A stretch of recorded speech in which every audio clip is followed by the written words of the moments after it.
PT BPRS merupakan lembaga perbankan yang menyediakan pembiayaan khusus terhadap sektor agribisnis dan yang mengelola sendiri resiko dari pembiayaan tersebut. Penerapan manajemen risiko PT BPRS dimulai dari tahap pertama, yaitu pada saat pengajuan pembiayaan, di mana adanya pengecekan dokumen administrasi dan wawancara terhadap nasabah. Selamat pagi Pak Asep. Pagi Pak. Dokumen yang saya suruh kemarin apakah sudah dibawa semua? Ini Pak, sudah dibawa. Pak, ini sudah dokumennya sudah saya bawa. Ini Pak, baik. Ini cek dari staf personal yang kami akan cek. Baik, untuk itu saya periksa terlebih dahulu dokumennya. Mungkin bisa berbicara terlebih dahulu.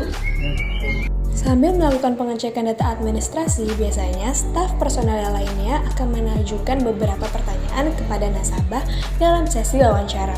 Hal ini bertujuan untuk melakukan personal checking lebih mendalam agar staf personalnya lebih mengetahui sifat dan karakter dari nasabah baru. Terima kasih Pak telah datang. Nanti dokumennya akan saya periksa lagi. Nanti untuk pencairan dananya akan segera saya hubungi lagi. Baik Pak, terima kasih banyak. Saya izin pamit dulu. Setelah data pengajuan pembiayaan diterima pihak bank, maka selanjutnya akan dicek dalam tahap personal checking, trade checking, dan bank checking oleh staf personalia dan administrasi serta oleh staf keuangan.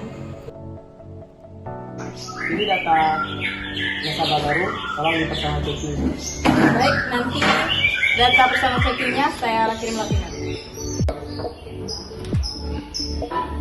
Masih Bu.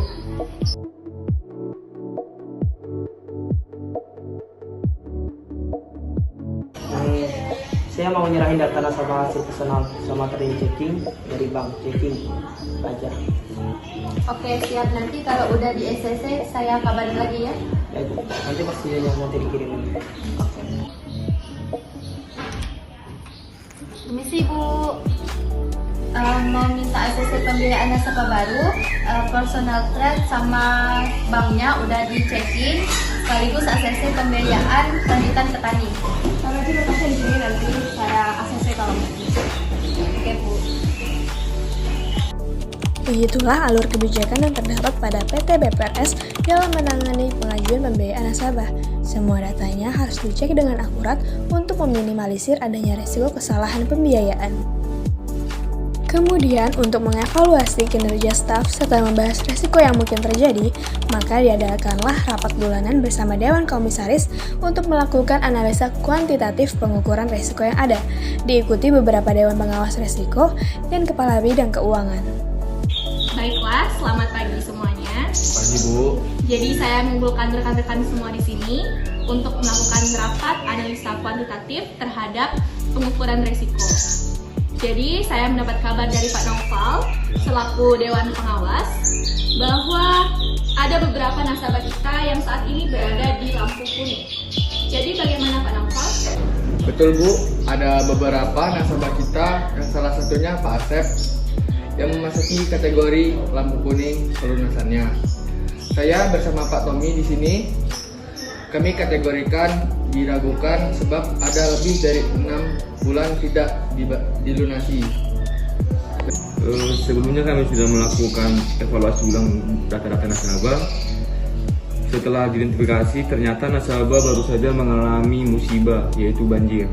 Maka kami butuh persetujuan komisaris untuk membuat surat peringatan serta membentuk satuan tugas khusus untuk upaya penyelamatan pembiayaan. Mungkin rincian keuangannya bisa dijelaskan oleh Ibu Kepala Bidang Marketing, Ibu Risti. Oke, jadi di sini saya sudah kumpulkan rincian keuangan nasabah yang bersangkutan selama kurun waktu 6 bulan dan memang ditemukan adanya kewajiban yang telah diluluskan, namun tidak lebih dari waktu tempo kita yaitu selama 3 bulan. Jadi Ibu bisa cross check terlebih dahulu laporan keuangan. Baiklah, biar saya lihat terlebih dahulu. Sekalian juga saya lihat data-data collectability dari nasabah kita. Biar sekalian kita melihat ada resiko apa saja yang bisa kita manage untuk hari ini. Baik Bu, ini data-datanya. Sekarang kita fokus pada nasabah yang pembiayaannya kurang lancar.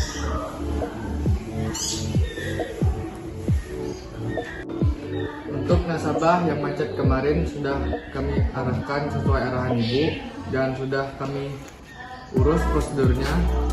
Jadi kami sudah menjamin untuk jaminannya juga sudah aman. Kalau begitu, untuk nasabah yang pembiayaannya kurang lancar, kita lakukan restrukturing. Dan tolong untuk Pak Tommy, tolong siapkan dan kabarkan kepada staf bersama dia untuk membuat surat teguran dan penyelamatan. Nah, untuk Rizky, tolong buat penyelamatan pembiayaan untuk nasabah kita agar bisa langsung kita lakukan. Untuk nasabah yang pembiayaannya dilakukan, apakah sudah ada penyerahan akun ke bagian keuangan? Sudah Bu, akunnya sudah dalam pengawasan saya, dan juga untuk masalah pengawasannya untuk digunakan dalam penempatan aliran dana agar tidak ada pembiayaan yang berlebihan. Serta untuk masalah jaminan yang sesuai kontrak masih dalam keadaan aman, jadi bisa dilanjutkan. Kalau begitu, saya harap kalian pengawas dan juga kalian bisa melakukan tugasnya dengan baik dan optimal. Nah, kalau ada hal-hal yang penting, bisa kabarkan sekretaris saya. Kita cukupkan dulu rapat bersama. Baik.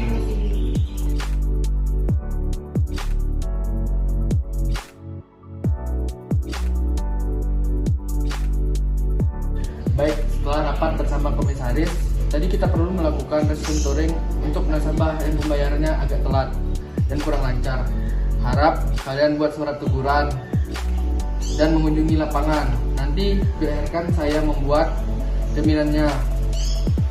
Jika memang tidak memungkinkan kalian buat grace period untuk masa tanggungan pelunasannya, laporannya nanti kirim ke bagian pembiayaan agar dianalisis untuk ulang di jadwal dan jumlah angsurannya yang baru. Itu saja dari saya. Untuk nasabah yang pembiayaannya diragukan, kita lakukan reconditioning. Dan juga saya akan buat surat tugas ke lapangan didampingi dengan satuan khusus. Tolong dilakukan teliti dalam pengolahan usaha nasabah dan tata ulang harga jual dan pembiayaan yang diajukan, serta laporan pembiayaannya juga diserahkan ke bagian pembiayaan. Baik, Pak. Baik, kalau gitu langsung saja harap semua laporan hasil restrukturing sama reconditioningnya dipaparkan. Untuk nasabah restrukturingnya, saya sudah membuat rincian laporannya dilihat dari hasil kunjungan lapangan. Dan jumlah jaminannya, saya rasa jumlah angsurannya bisa kita ubah jadi sebesar 1 juta dengan jadwal angsuran tiap 2 bulan sekali. Baik, kalau angsurannya sebesar 1 juta, saya rasa jadi 1 bulan sekali saja, tidak perlu sampai 2 bulan. Dilihat dari komunitasnya, ada tanaman cabai. Dari laporan kualitas yang saya dapatkan juga prospeknya bagus, jadi bisa mendapatkan keuntungan. Jika ada kendala, bisa kita lakukan perubahan ulang. Lalu jadi yang restrukturin, saya rasa cukup. Nasabah reconditioning bagaimana? Itu agak sedikit pelik sebetulnya Bu, tapi karena staf lapangan kita berjalan cukup cepat, jadi tidak perlu sampai dimasukkan ke zona merah atau likuidasi. Hanya saja jadwal angsurannya harus lebih lama karena adanya perbaikan lahan akibat bencana alam kemarin Bu. Tapi nanti kita lihat keadaan pasar, jika hanya harga jualnya membaik, saya rasa jadwal angsurannya bisa lebih dipercepat. Baik, saya rasa yang ada di laporan nominal dan jangka waktunya sudah cukup. Jaminannya juga stay. Kalau harga jualnya nanti sudah membaik, laporan perubahannya harus diserahkan ke ruangan saya. Jadi tidak perlu ada yang penanganan selanjutnya untuk kategori kemerah. Tidak Bu, cukup pengawasan mendalam saja. Jika nanti harga jualnya membaik dan akan berubah dan dirasa keuangan nasabahnya sudah stabil, akan saya laporkan kembali lampirannya. Oke, tolong laporannya yang tadi di-scan laporannya, terus diserahkan ke saya, biar bisa saya kirimkan ke Dewan Pengawas. Baik, saya rasa itu aja cukup. Terima kasih.